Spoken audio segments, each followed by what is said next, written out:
झरे झरे झरे झिलिमिली झरना किलकिली हंसे ओ किलकिली हंसे ओ रे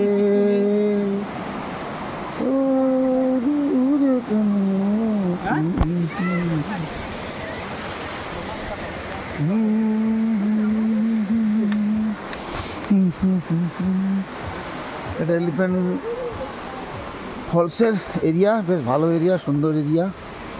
100 টাকা করে টিকিট। সময় লাগবে, হাতে সময় নিয়ে আসবেন।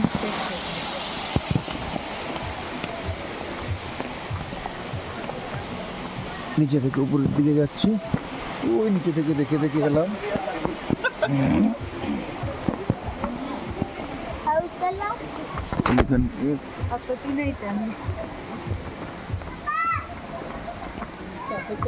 এলিফ্যান্ট ফলস থেকে আমরা এখন উপর দিকে যাচ্ছি। বেশ খাড়াই, ধীরে ধীরে উঠতে হবে। শ্বাসকষ্ট যাদের রয়েছে তাদের না নামাই ভালো।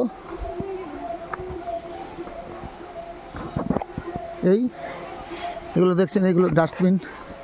পাহাড়ি এলাকায় বেশ সুন্দর ডাস্টবিন সাজিয়ে রেখেছে।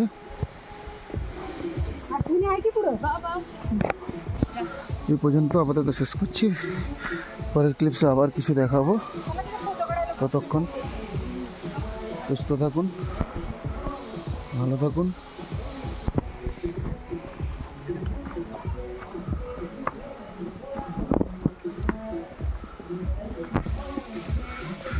নমস্কার।